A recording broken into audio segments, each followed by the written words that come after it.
Hi, welcome to Ready, Set, Air. I've got my longtime friend here with me, Brittany from Britney's Gotta Budget. Hey, Brittany, how you doing? I'm doing good. I'm very tired and need lots of caffeine today, but I'm going. How are you doing? I'm good. I like that Georgia flag back behind you. You're a Georgia alum, right? I am two-time Georgia alum. They call it a double dog. A double dog.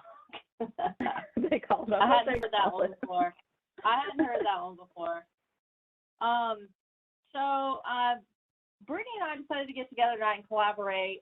She's actually one of the inspirations for me behind actually starting a YouTube channel. And so I asked her to come onto my channel. She's got about 2,000 to 3,000 subscribers on her channel, so make sure you check her out on YouTube. Britney Gotta Budget. But we're here tonight to talk to everybody about how I launched a business at the height of the pandemic, specifically Airbnb, and how Britney actually, her page is all about saving tips and well, Brittany, why don't you tell everybody a little more about what your page is about? Yeah, sure. So I actually started Britney Gotta Budget to document our debt-free journey as a family. So we are actually in the process of paying off a buttload of student loans right now. I am going to be uploading a separate video to talk in details about how much debt it is specifically, how much we paid off, but my channel is about budgeting as a family, like tactics, what we do, how we grocery shop, how we travel throughout our journey, and basically just bring you guys along until we reach that point of debt freedom. And then after that, who knows? I'm a frugal person at heart, and I'm always kind of looking for a way to save money or make a little extra money. So my channel is all about just ordinary family life, trying to make it day to day and pay off debt. Hey, so that brings me to the next point, is how you and I met. So Brittany and I met, we actually were on the same team. We worked for Home Depot corporate here in Atlanta. We were on the same team. And, Brittany was the Excel guru, and that's kind of how we initially got linked up. I had to continue to go to her to try to get help on doing all these formulas and VLOOKUPs. And I mean, she literally is a true analyst and can do all the crazy tricks on Excel. So she was, I still in fact call her to this day. I will Skype her. We no longer work for Home Depot, but I will now Skype her, video chat her on my work computers, and ask her how to do some Excel stuff. So she's also good at that. So if you need her for that, maybe that can be a second channel idea. But that's another channel.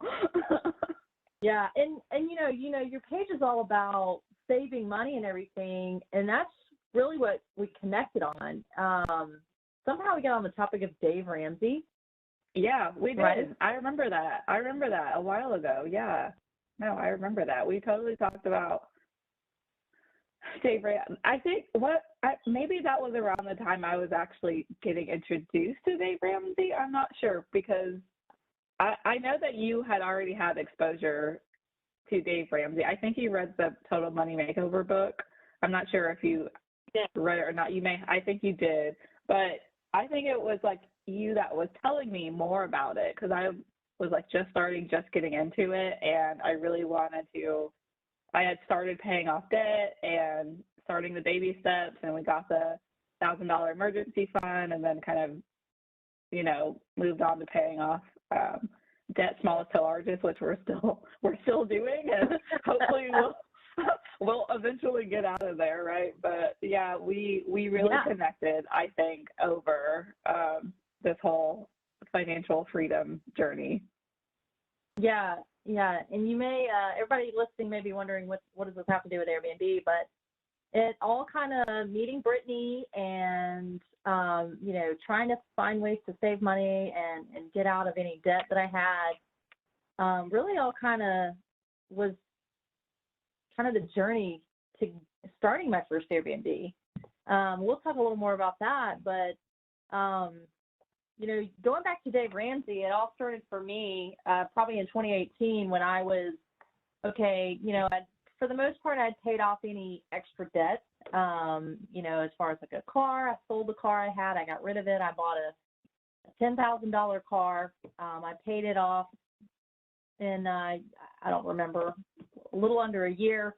And from there, I pretty much was just like, okay, what's next? And then I had always wanted to buy a rental property. One of my long-term goals has always been to have additional streams of income. And I mean, to be honest with you, I do not want to work till I'm 65. I want to quit working for the man at some point. And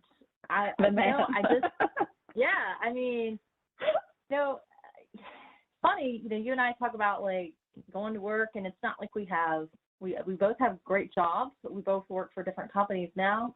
But it just, I don't know.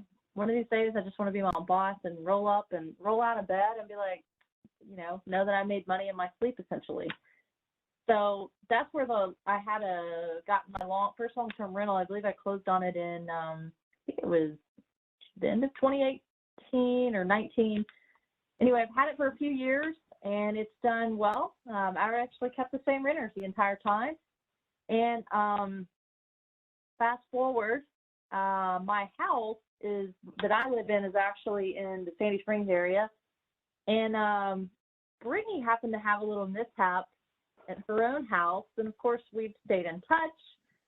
And I had always thought about Airbnb, and, her son is actually part of the reason that I got started with Airbnb. So why don't you tell us a little bit about, cute, sweet little Matthew?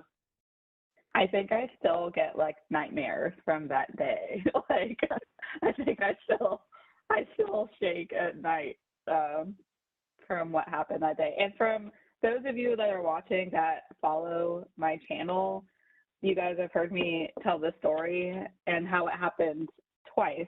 And it didn't happen as big of a time like the second time, but it did happen again. So this was kind of around the start of the pandemic. Well, it was kind of in the middle, but I was on a call trying to juggle the kids being at home. They don't know what to do with kids at this point. They're trying to do this virtual schooling. My husband's on the call downstairs. I'm upstairs. Matthew, he's 3 years old. He's kind of free game. He's running around the house doing what he wants because nobody's watching him. That's essentially what happened. And he's in the bathroom. We have a 2-story house.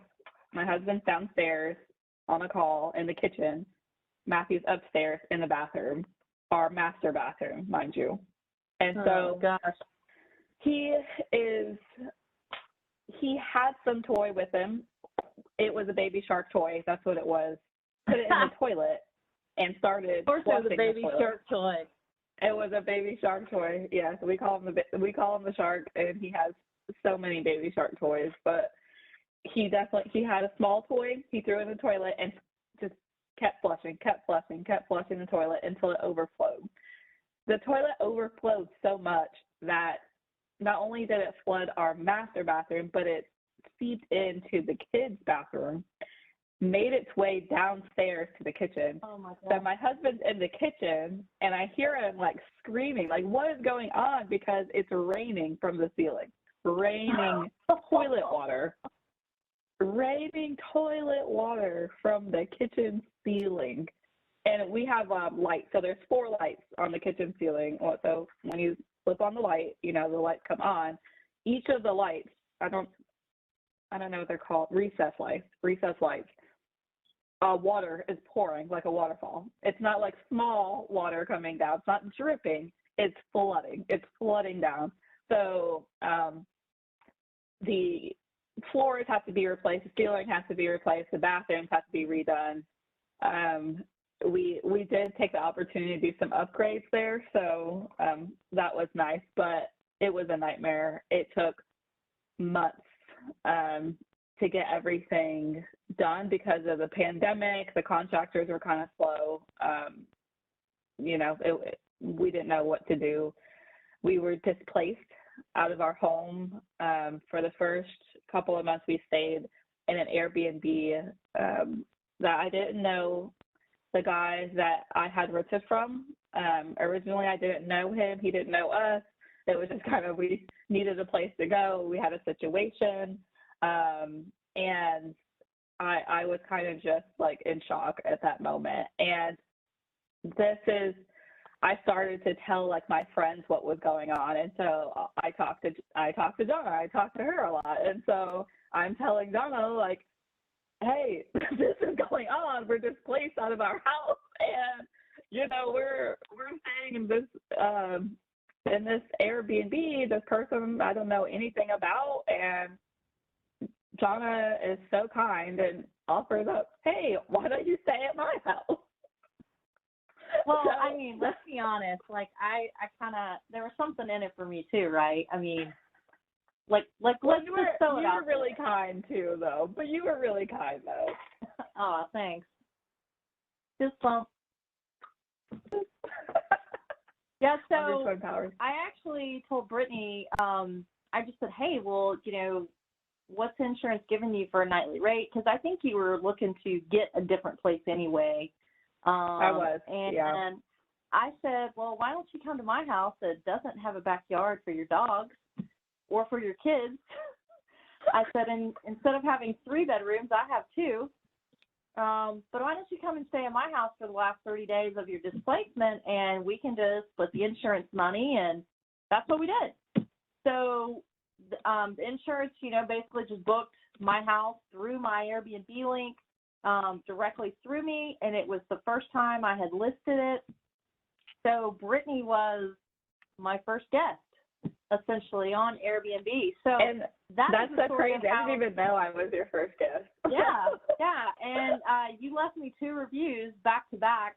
Ended up having to extend. The contractors didn't finish up the work quickly enough in her home for her to go back. So she stayed like another week. So her insurance company had to rebook.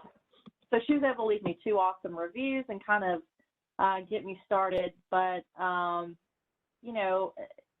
that I was just like, this, I was like, okay, well, if I was able to, make this much money, and I think I ended up taking like $2,000 for home or something around there, $1,800, I can't recall quite, for 30 days. And, Brittany took some home too and was able to put that to save and to pay off more of her debt. So it was a win-win for both of us. And for me, it gave me the little bit of confidence I needed. So even though Brittany's not a stranger, I wasn't worried about my house with her. I mean, I will say I was a little worried that Matthew might put a baby shark in my toilet. You should have been worried. That was a good worry. But it worked out. And, from there, that is the story of how I launched my Airbnb during the pandemic. And I had it online, and after I had a couple of reviews, I had to kind of mess around and play with the pricing. Like, I didn't know how to price. And I just looked at other Airbnbs similar to mine in terms of, styling or quality, I should say. I'm probably more middle of the road with my decor, but my house is probably, I would say, is probably on the higher end compared to what else is available in Sandy Spring. A lot of the other stuff that's available was apartments, but I didn't have any reviews other than Brittany's. And anyway, fast forward, I just started getting booking after booking after booking, and I ended up booking 98 nights in 2020. So I think Brittany left my house at the end of July.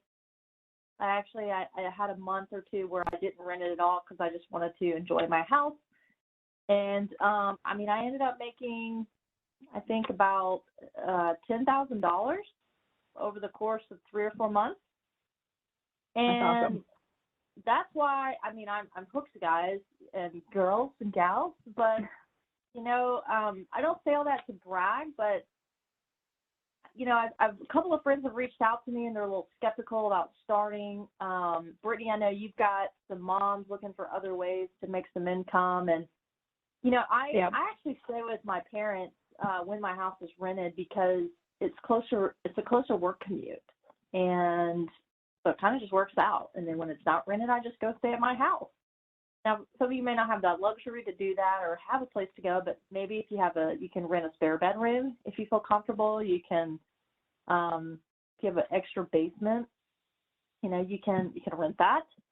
I try to convince my sister all the time to put her basement up for rent on Airbnb, and she's like, well, I got kids, I kind of feel weird about having kids around, and I totally get that. That's got to be your call if you're a parent, but I've done a few things for safety. I have, the Nest Hello door camera. My neighbors know, actually it's a part of the Sandy Springs ordinance. You have to inform your neighbors that you're running an Airbnb. So the neighbor on my left side, my right side, no, and I always keep them informed. I say, hey, call the police if they're doing illegal things or whatever. Call me first, please. I will come out there. And, my goal was ultimately just to have that additional stream of income. And what it's allowed me to do is actually save that money. And my plan, if it works out, is to either buy another house here, maybe in the Rome area, or get a condo where I live and put that on as a short-term rental as well, and just start creating that cash flow and saving and doing it all over again. Now, there's people that do it with apartments. I haven't had any luck with that. Not saying you can't. I really had to put a lot of focus and effort into it, because for me, I'm like, well, you're getting cash flow, that's great, but you're not really building any long-term wealth. So, and that's just my take on it. But there's people out there that are literally millionaires that just have tons of apartments on Airbnb. So, what else? And that makes sense for like real estate though, because that's essentially what it is. Right. You buy property and you rent it out to other people, and it's a way to make money. A lot of people, that's their only source of income, and they live off of it, and they live good off of it.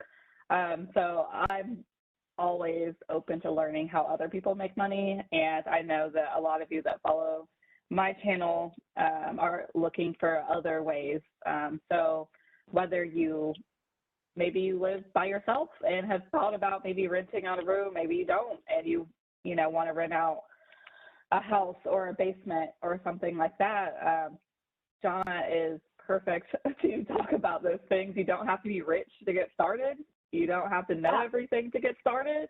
Because Jonna, you were saying, that when I came over, that was your first time listing it. So, and you didn't have a ton of experience, or you didn't, have a whole bunch of time to research everything. So you took some risk there, and it paid off. Yeah, absolutely. I mean, it's still a risk every day. In fact, I'm actually looking right now to get a better insurance policy, homeowners policy, because I do have stairs in my house. And then, I'm in these groups on Facebook where I just get a plethora of information. Most of the people in the group I'm in on Facebook, though, seem to have a lot more money and a lot more rentals than I have, and a lot more experience. But just reading their posts, and their focus is really more on a vacation rental, whereas mine is, again, I'm renting out my home when I'm not there. But it's still the same, right? And I'm not paying a management company to manage mine. To your point, yeah, you don't have to be rich to get started. You just need to either figure out a way for an apartment complex to allow you to do it, or that's a cheap way. You don't even need to buy a house where you need tons of upfront money. Or if you have that spare room, that spare basement, you too can, we're still in the pandemic, you too can launch an Airbnb during the pandemic. But, one thing I would like to say, though, is, make sure you go over to Britney's page and click subscribe on Britney's Gotta Budget. Click on my page and subscribe if you haven't. Leave us a comment right here at the bottom, and just tell us, what are you fearful of getting your Airbnb started? What are some things you wish you would do? So what's holding you back from launching that Airbnb? But that's pretty much all I've got, Brittany. Thank you so much for joining my page. And this video will also be listed on her page as well, but we're probably going to jot it down a little bit to make it kind of fit each other's topic cut. Yeah. Anyway. So, I mean, it's so like subscribe. Yeah. So subscribe to our channels. If you are social, you can also follow us on Instagram. So my handle is Britney Gotta Budget, and Jonna, your Instagram handle? Oh, my handle on Instagram is Ready Set Air. All one word on all one word on Instagram, and all one word on YouTube as well. Awesome. And I don't have Facebook or Twitter. People sometimes ask me if I'm on Facebook or Twitter. I'm not on either of those sites. I have considered getting a Twitter, but I have not done that just yet. So just Instagram for now. So isn't that like a thing to make them all all talk to each other? Isn't it called Wolf? Wolf, yes. We need Wolf. If you're an Office fan, please let us know in the comments as well, because you will be our best friends. So, or huge Office fan. Yes. All right. Thanks, Britt. All right. Thanks, Jonna. I'm just gonna. All right. So. All right. I'm gonna stop.